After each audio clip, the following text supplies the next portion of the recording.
Selamat berjumpa dalam Suara Pertobatan. Firman Tuhan hari ini disampaikan oleh Bapak Pendeta Remedi Perangin Angin MD. Selamat mendengarkan.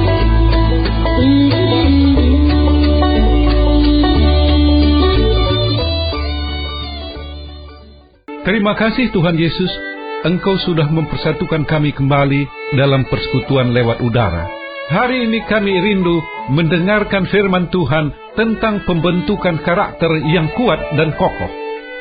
Kehadiran Roh-Mu di dalam setiap ruangan kami membuat si iblis sama sekali tidak berdaya untuk mengganggu kami, dan kami semua diberkati oleh firman-Mu. Terpujilah nama-Mu dari kekal sampai kekal. Haleluya. Amin. Apakah saudara pernah baca tulisan reklame yang berbunyi, "Apa kata dunia?"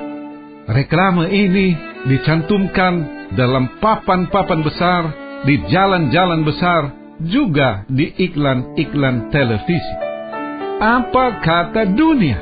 Bagi saya, belum begitu jelas siapa yang dimaksud dengan dunia itu. Di mana saya bisa temui dia? Di mana alamatnya dan bagaimana saya bisa bicara dengan dia? Saya tidak tahu apa kata dunia. Yang saya tahu apa kata orang. Banyak orang yang perilakunya ditentukan oleh apa kata orang. Hal ini memang ada baiknya. Kalau suami istri ribut-ribut di rumah, apa kata tetangga nanti? Kalau saudara berpakaian tidak pantas ke pasar, apa kata orang nanti? Jadi, kata orang membuat kita menjaga penampilan dan perilaku. Ini baik. Tetapi, bila kita anggap kata orang bisa memperbaiki perilaku kita secara menyeluruh, kita keliru. Sangat keliru. Ada sebuah cerita, saudara barangkali pernah dengar, tentang seorang ayah tua dengan anaknya yang masih kecil menunggang seekor keledai. Dalam perjalanan, ada orang yang berkata, "Wah, mana peri kebinatangannya? Kok keledai yang kecil ditunggangi oleh ayah dengan anak?" Si ayah kemudian turun, mereka melanjutkan perjalanan. Ini ada lagi orang yang mengkritik. "Loh, anaknya enak-enak naik keledai. Ayah sudah tua, disuruh jalan kaki. Mana peri kemanusiaannya?" Anak lalu turun, ayahnya yang naik keledai. Ada lagi yang berkata, "Wah, anaknya yang kecil disuruh jalan. Ayahnya enak-enak naik keledai." Ayahnya kemudian turun, dan mereka melanjutkan perjalanan jalan kaki bersama dengan keledai. Datang lagi orang berkata, "Lihat betapa bodohnya. Ada keledai, tetapi tidak ditunggangi." Apa kata orang bikin pusing seorang ayah tua dengan seorang anaknya yang masih kecil? Kalau kita berkaca pada apa kata orang, kita ibarat bercermin pada sebuah cermin gila. Kita melihat diri kita tidak lagi proporsional, tidak lagi seperti apa yang sesungguhnya. Kepala yang lonjong menjadi bulat, badan yang kurus menjadi gemuk, kaki yang panjang menjadi pendek, dan seterusnya. Bila kita jujur, kita harus mengakui apa kata orang membentuk perilaku kita. Apa kata orang berkaitan dengan apa yang disebut penampilan pribadi. Setiap orang tentu ingin memiliki penampilan pribadi yang baik. Penampilan yang baik memberikan citra yang baik pada orang lain. Inilah yang dimanfaatkan oleh ahli-ahli pemasaran yang kreatif, orang yang mengetahui apa keinginan seorang konsumen, dan kemudian mengolahnya secara komersial. Mereka ini, entahkah mereka seorang penjual pakaian, akan berkata, "Siapa Anda ditentukan oleh pakaian Anda." Tukang jual sepatu berkata, "Siapa Anda ditentukan oleh sepatu Anda." Siapa Anda ditentukan oleh cara Anda berbicara, siapa Anda, dan siapa Anda seterusnya. Saudara yang dikasihi Tuhan kita Yesus Kristus, Oke, punya penampilan menarik, tetapi ingat, penampilan hanyalah tiket masuk dalam hubungan sosial, masuk ke dalam hubungan kemasyarakatan. Contohnya, apabila seorang melamar pekerjaan, penampilan baik pada waktu wawancara, ya, tentu memberi kesan permulaan yang baik. Tetapi, apabila seorang melamar kerja di perusahaan-perusahaan yang terkenal, yang profesional, mereka menginginkan lebih dari hanya sebuah penampilan. Mereka ingin tahu lebih banyak tentang orang yang diwawancarinya. Seorang bisa mengendalikan diri, berusaha sekuat tenaga agar ia tampak sebagai seorang yang sabar dan sopan santun. Tetapi, bila kita bergaul berminggu-minggu, akan tampak perilaku orang itu yang sebenarnya. Apabila saudara seorang pemarah, akan tampak sebagai seorang pemarah. Kalau saudara seorang yang tidak penyabar, akan tampak sebagai seorang yang tidak sabaran. Sebuah penampilan pribadi, walau dipoles dengan baik, hanyalah bersifat sementara. Selanjutnya, yang berbicara adalah karakter. Penampilan adalah kesan sekilas pada awal perkenalan, sedangkan karakter adalah kesan yang muncul sesudah kita bergaul lama dengan seseorang. Sekarang, coba saya tanya saudara. Antara penampilan dan karakter, mana yang saudara pilih? Penampilan yang menarik atau karakter yang baik? Mungkin ada yang menjawab, dua-duanya. Penampilan yang menarik dan karakter yang baik. Amin, amin, puji Tuhan. Kita tentu sangat bersyukur bila bertemu dengan orang seperti itu, orang yang berpenampilan menarik dan berkarakter baik pula. Tetapi dalam kenyataan sehari-hari, yang lebih mudah menemuinya adalah orang yang penampilannya menarik, tetapi karakternya kurang baik. Yang paling gampang menemuinya adalah orang yang penampilannya kurang menarik dan karakternya kurang baik. Yang paling sulit mencarinya adalah orang berkarakter, terlepas dari penampilannya menarik atau tidak. Sekali waktu saya bersama istri jalan-jalan di sebuah mall kota Jakarta. Pernah kami berpapasan dengan satu atau dua pasangan yang kelihatan agak aneh. Istrinya kelihatan cantik, masih muda, bersemangat menggandeng suami yang kelihatan lebih tua dan agak loyo. Saya bertanya dalam hati, kenapa seorang wanita cantik seperti itu mau menikah dengan seorang pria yang tidak menarik? Tentu saja saya tidak tahu alasan sebenarnya, tetapi saya ingin menyampaikan sebuah alasan teoritis. Begini, seorang putri yang cantik, bukannya tidak mendambakan bertemu dengan seorang pemuda yang gagah dan ganteng. Mungkin, satu ketika, dia bertemu dengan seorang pemuda dan berkata, ini dia orangnya, pas sebagai teman hidupku. Penampilannya menawan pada pandangan pertama. Tetapi sesudah beberapa minggu berkenalan, tampaklah sifat-sifat pria ini yang sebenarnya, lalu putri ini tidak lagi menyenangi.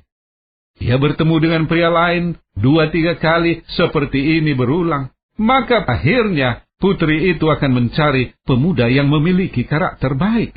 Itulah sebabnya ketika ia bertemu dengan seorang yang walau penampilannya kurang menarik, namun karakternya baik, ia jatuh hati dan mau menikah dengan pria itu. Ya, apakah teori saya ini bisa saudara terima? Haleluya, haleluya. Saya juga pernah melihat seorang pria yang posturnya seperti seorang atlet, tampan seperti seorang bintang film, tetapi istrinya berwarna agak kelam dan bertubuh pendek. Saya kira pria ini juga jatuh hati kepada wanita yang ia nikahi karena karakter istrinya.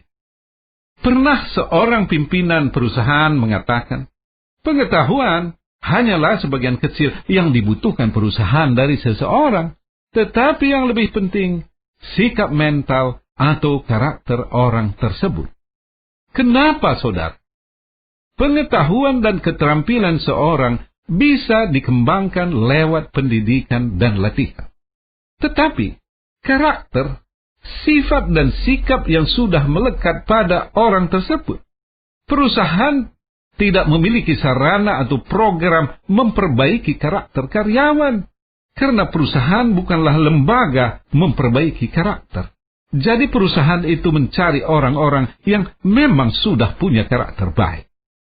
Saudara, banyak lulusan terbaik perguruan tinggi terkenal ditolak lamarannya oleh perusahaan-perusahaan profesional karena mereka tidak lulus dalam tes sikap mental, tidak memiliki karakter yang memenuhi syarat. Sebagai contoh, kalau saudara membutuhkan seorang karyawan, katakanlah seorang pembantu di rumah atau seorang yang membantu saudara berjualan di pasar atau di toko, siapa yang saudara pilih? Yang berpenampilan menarikkah? Atau orang yang berkarakter baik?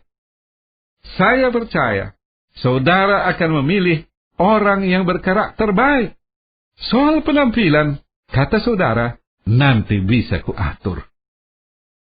Tuhan juga memilih karakter, bukan penampilan.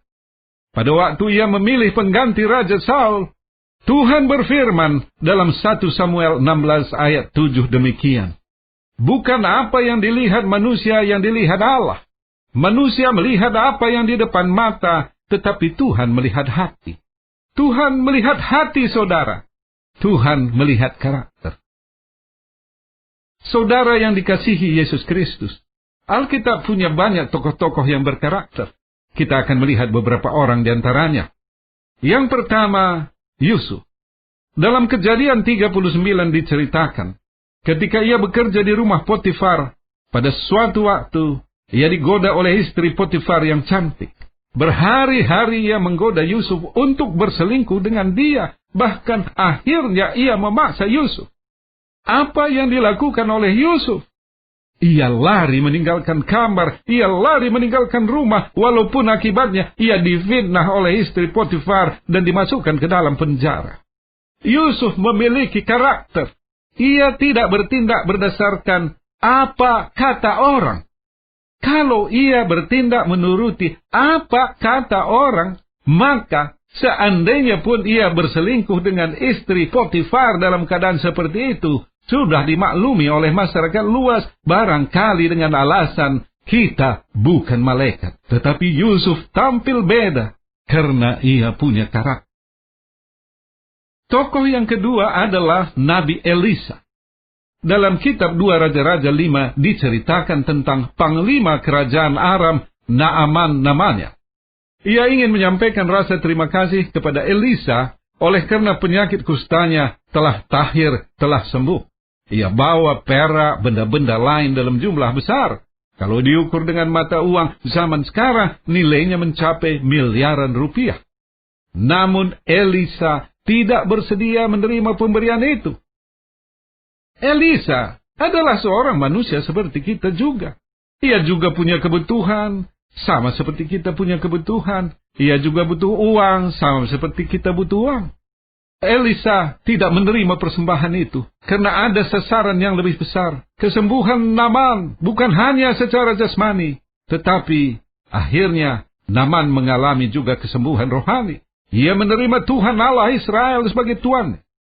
Seandainya Elisa bertindak berdasarkan apa kata orang, maka wajar dan tidak ada salah sama sekali kalau ia menerima tanda ucapan yang tulus dari Naaman itu. Tetapi sekali lagi, Elisa tidak bertindak menurut apa kata orang. Ia bertindak atas dasar nilai-nilai yang dimilikinya di dalam hatinya. Elisa memiliki karakter. Tokoh-tokoh berikutnya adalah Sadra, Mesak, dan Abednego yang diceritakan dalam kitab Daniel pasal 3. Pada waktu itu, Raja Nebukadnezar membangun sebuah patung emas, meminta semua rakyatnya menyembah patung itu pada waktu yang ditetapkan. Tetapi ketiga orang itu tidak mau menyembah patung emas itu. Sebagai hukumannya, mereka bertiga dimasukkan ke dalam tungku perapian yang sangat panas. Apa yang mereka katakan kepada Raja Nebukadnezar tertulis dalam Daniel pasal 3 ayat 18 sebagai berikut.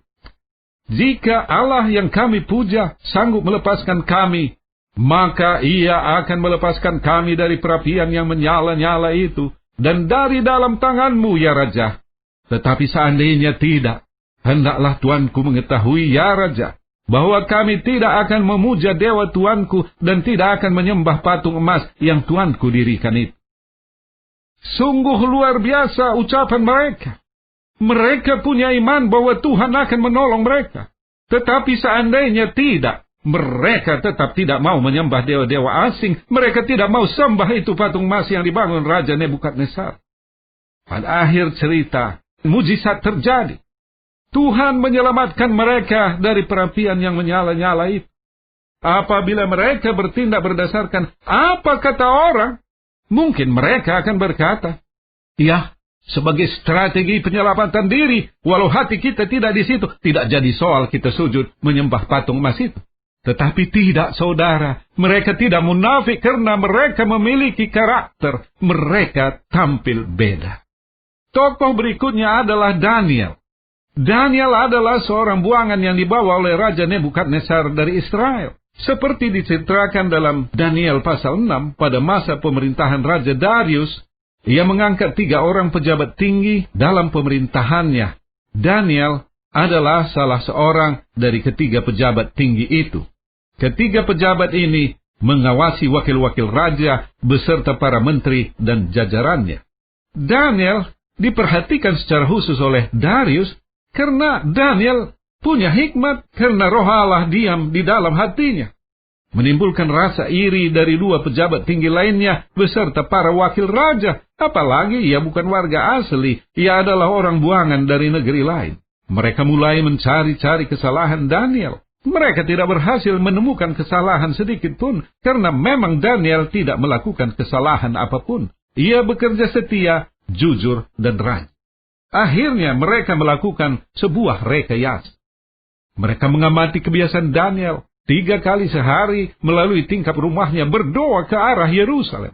Mereka menjadikan kebiasaan Daniel ini untuk menjatuhkannya. Mereka usulkan kepada Darius sang raja agar dibuat sebuah peraturan dalam masa 30 hari. Tidak ada seorang pun dalam kerajaannya yang boleh meminta atau menyembah kepada dewa ataupun manusia selain kepada Raja Darius.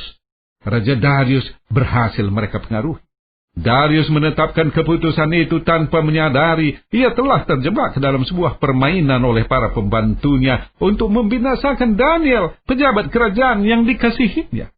Hukuman bagi pelanggaran ketetapan raja itu adalah dimasukkan ke dalam gua singa yang sama artinya dengan hukuman mati. Apa reaksi Daniel?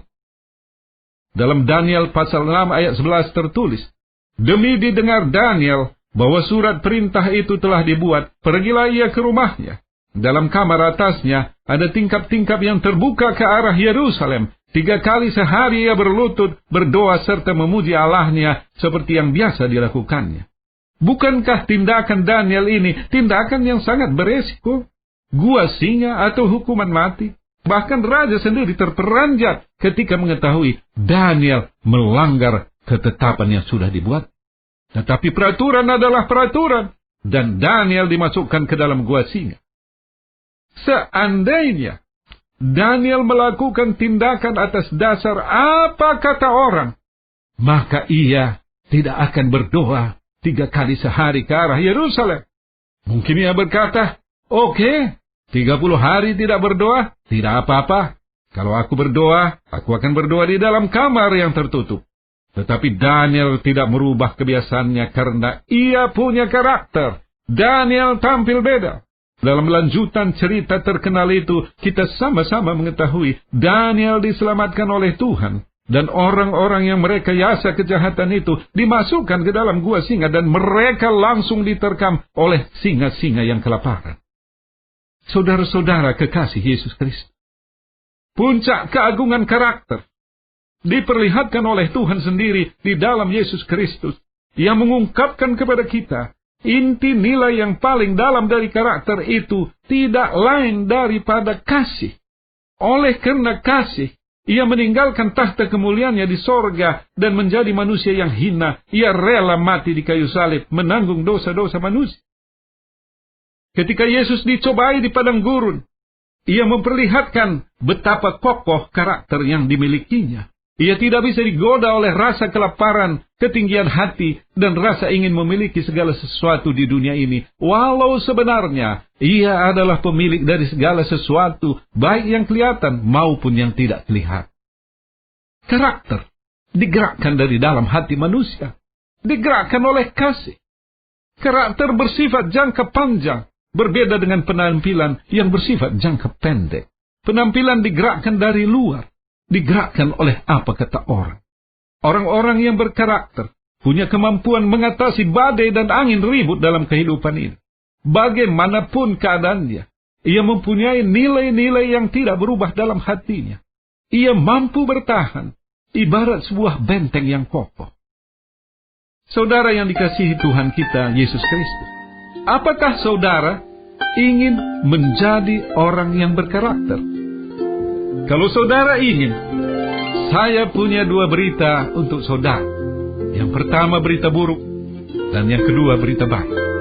Berita buruk, saudara tidak bisa memiliki karakter yang baik dengan kekuatan saudara sendiri. Berita baik, saudara bisa memiliki karakter yang baik apabila Allah sendiri di dalam Roh-Nya yang kudus tinggal bersama dengan saudara. Yusuf memiliki karakter yang kuat karena Roh Allah tinggal bersamanya. Elisa memiliki karakter yang kuat karena Roh Tuhan tinggal bersamanya. Sadrah, Mesah, Abednego dan Daniel memiliki karakter yang kuat karena Roh Allah, Roh Tuhan, Roh Kudus diam bersama dengan mereka. Saudara juga akan memiliki karakter yang kuat apabila Roh Allah diam di dalam hati saudara. Saudara mungkin bertanya, bagaimana caranya Roh Allah diam di dalam hatiku? Baca Kisah Para Rasul pasal 2 ayat 38. Dalam ayat itu, Rasul Petrus berkata, apabila seorang bertobat di dalam Yesus Kristus, ia akan menerima karunia Roh Kudus. Ketika Roh Kudus berdiam di dalam hati saudara, saudara melihat dunia dengan kacamata yang baru, kacamata rohani. Kehadiran Roh Kudus dalam hati kita memberikan buah-buah roh, kasih, sukacita, damai sejahtera, kesabaran, kemurahan, kebaikan, kesetiaan, kelemah lembutan, dan penguasaan diri. Roh Kudus membentuk karakter saudara kuat dan kokoh. Haleluya, Tuhan Yesus memberkati saudara dengan limpah. Saudara yang merasakan ada jamahan Roh Kudus yang mengingatkan saudara akan dosa-dosa saudara, ikuti saya mengucapkan sebuah doa sederhana. Terima kasih Tuhan Yesus, Roh-Mu mengingatkan hamba akan dosa-dosa jalan hamba yang tersesat selama ini. Ampuni aku, ubah hidupku, pimpin hidupku dalam sisa umurku. Haleluya, haleluya, amin. Bagi saudara yang sedang sakit, baik yang istirahat di rumah maupun yang terbaring di rumah sakit, letakkan tangan saudara pada bagian tubuh yang sakit, atau pusatkan hati dan pikiran Anda pada apapun penyakit saudara. Saya akan berdoa untuk saudara. Tuhan Yesus, seturut dengan firman-Mu, di mana Injil diberitakan, di sana ada mujizat, ada kuasa penyembuhan. Sembuhkan saudara-saudara yang sedang sakit, yang sedang mendengarkan siaran ini. Di dalam nama-Mu kami sudah berdoa mengucap syukur. Akhirnya hamba berdoa bagi seluruh pendengar siaran ini, dimanapun mereka sedang mendengarkan. Berkati hidup mereka, berkati rumah tangga, pekerjaan, aktivitas, kegiatan, sehingga kami sama-sama merasa diberkati dan merasakan keindahan hidup bersama dengan Yesus. Terpujilah nama-Mu dari kekal sampai kekal. Haleluya, haleluya, amin. Kita sudah mendengarkan firman Tuhan yang disampaikan oleh Bapak Pendeta Remedi Prangin Angin MD. Pendengar dapat mengirimkan pokok-pokok doa kepada Suara Pertobatan, alamat email suarapertobatan@gmail.com, suarapertobatan@gmail.com, SMS atau telepon di pesawat 021 7005 8400, 021 7005 8400. Sampai jumpa pekan depan pada hari dan jam yang sama. Tuhan Yesus memberkati.